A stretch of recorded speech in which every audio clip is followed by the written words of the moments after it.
এরপর 22 দাগের প্রশ্নটি হলো y equal to e to the power m into sine inverse x হয়, তাহলে d2y বাই dx2 এর মান আমাদের নির্ণয় করতে হবে।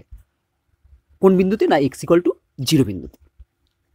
তাহলে এখানে দেওয়া আছে y equal to e to the power m into sine inverse x, তাহলে আমাদের এই y এর second derivative x equal to 0 বিন্দুতে নির্ণয় করতে হবে। আমরা জানি কি জানি না ddx of E to the power x, e to the power x এর ফর্মুলা হয় ই টু দি বার এক্স, আর আমরা জানি যে ddx of sign inverse x, ddx of sign inverse x এর ফর্মুলা হয় 1/√1 মাইনাস এক্স স্কোয়ার। চলো এবার আমরা প্রশ্নটির উত্তর করে ফেলি। প্রথমে দেওয়া আছে কি না y equal to e to the power m into sine inverse x, এটা আমরা লিখে ফেলি। এবার যদি আমরা এক্স এর সাপেক্ষে ডেরিভেটিভ করি তাহলে আমরা পাবো dy by dx equal to, দেখো এখানে আছে কি না e to the power m into sine inverse x, আমার মেন ফর্মুলা হচ্ছে e to the power x, e to the power x এর ডেরিভেটিভ হচ্ছে e to the power x. তাহলে আমি যদি এম ইন্টু সাইন ইনভার্স এক্সকে মনে মনে এক্স ভেবে নিই তাহলে ই টু দি বার এক্স হয়ে যাবে। তাহলে ই টু দি বার এক্স এর ফর্মুলা হচ্ছে e to the power x, তাহলে আমরা লিখে ফেলবো প্রথমে হচ্ছে e to the power m into sine inverse x. যেহেতু এম ইন্টু সাইন ইনভার্স এক্সকে আমি মনে মনে এক্স ভেবে মেন ফর্মুলা যেটা সেটা ই টু দি বার এক্সে পৌঁছেছিলাম, তার জন্য আমরা কি করব, তার জন্য আমরা আবার পাশে লিখব into d dx of m into sine inverse x equal to, দেখো এই e to the power m into sine inverse x এর পরিবর্তে আমি লিখে দিতে পারি ওয়াই, কারণ e to the power m into sine inverse x মানেই হচ্ছে ওয়াই, তাই আমরা লিখে দিলাম হচ্ছে ওয়াই। এখানে যেহেতু এম কনস্ট্যান্ট তাহলে এম এর ডেরিভেটিভ হবে না, শুধু ডেরিভেটিভ কার হবে? সাইন ইনভার্স এক্সের। তাহলে আমরা লিখছি ইন্টু এম, কনস্ট্যান্টের ডেরিভেটিভ হবে না তাই আগে আমরা লিখে ফেললাম। এবার দেখো সাইন ইনভার্স এক্সের ডেরিভেটিভ আমরা জানি কি না 1/√1 মাইনাস এক্স স্কোয়ার। এবার যদি আমরা কোনাকুনি গুণ করি তাহলে কি পাবো? দেখো this implies √1 minus x square into dy by dx equal to m y. আমরা জানি যে ডিওয়াই বাই ডিএক্সকে সংক্ষেপে লেখা হয় y1, y1 মানেই হচ্ছে dy by dx, R y2 বলতে আমরা বুঝি সেকেন্ড ডেরিভেটিভ অর্থাৎ d2y বাই dx স্কোয়ার। তাহলে আমরা এই ডিওয়াই বাই ডিএক্স এর জায়গায় নেক্সট লাইনে y1 লিখে দিতে পারবো। তাহলে আমরা লিখবো দিস ইমপ্লাইজ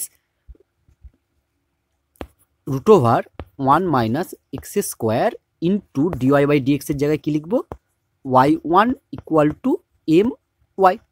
এবার যদি আমরা উভয় পক্ষকে বর্গ করি তাহলে আমরা কি পাবো? দেখো উভয় পক্ষকে বর্গ করলে আমরা পাবো 1 minus x square into y square equal to m square y square. চলো আমরা নেক্সট পেজে যাই এবং লিখি উভয় পক্ষকে বর্গ করে। তাহলে আমরা প্রথমেই পাবো হচ্ছে implies 1 minus x square into y1 square equal to m square y square.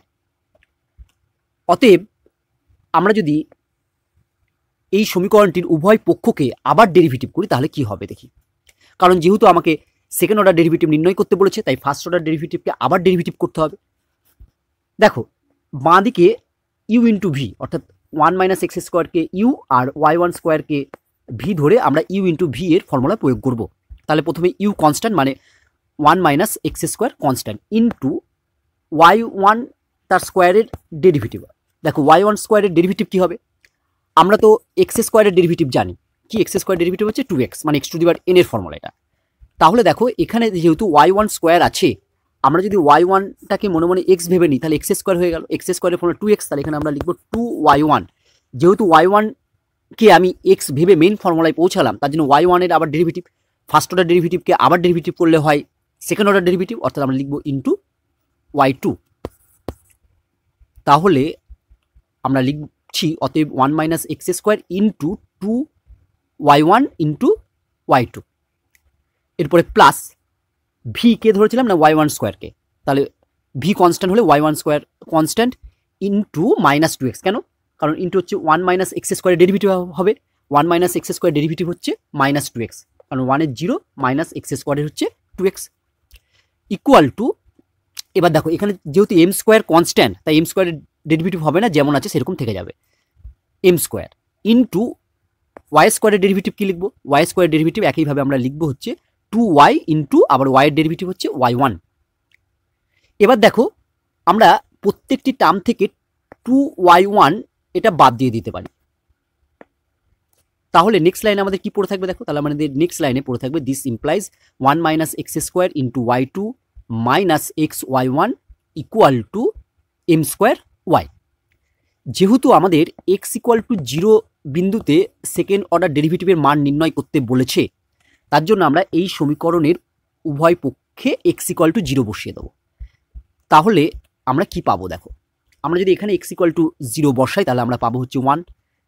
তাহলে আমরা কি লিখছি আগে লিখে ফেলি, পুট এক্স ইকুয়াল টু 0, তাহলে এখানে পেলাম আমরা 1। এবার দেখো তারপর আছে y2, যেহেতু এখানে x এর ভ্যালু নেই অর্থাৎ x এর মান বসাতে পাচ্ছি না, তার জন্য আমরা কি করব, যেহেতু y2 আছে যেখানে x এর মান থাকবে না অথচ ডেরিভেটিভ আছে, সেখানে y2 লিখব, দিয়ে নিচে 0 লিখে দেবো, বা 0-র পরিবর্তে তুমি লিখতে পারো x ইকুয়াল টু 0, যে কোনো একটা, নিচে 0 লেখা মানেই বোঝাচ্ছে x ইকুয়াল টু 0 লেখা। তাহলে 1-এর পরে আমরা লিখব ইন্টু y2 দিয়ে ফার্স্ট ব্র্যাকেট দিয়ে সাফিক্সে 0, এটা মানেই বোঝানো হচ্ছে যে x ইকুয়াল টু 0 বসিয়েছি, বা তুমি এখানে 0 না লিখে x ইকুয়াল টু 0ও লিখতে পারো। মাইনাস আমরা যদি এখানে x ইকুয়াল টু 0 বসা তাহলে পুরো টার্মটি 0 হয়ে যাবে, 0 ইকুয়াল টু দেখো এম স্কোয়ার ওয়াই, এখানেও যদি 0 বসাই তাহলে যেহেতু একটি x নেই শুধু y আছে, তাহলে আমি y লিখে তার সাফিক্সে 0 লিখে দেবো, মানেই বোঝাচ্ছে x ইকুয়াল টু 0 বসাচ্ছি y এর মানে। তাহলে আমরা লিখব equal to m square into y লিখে ব্র্যাকেট দিয়ে সাফিক্সে 0।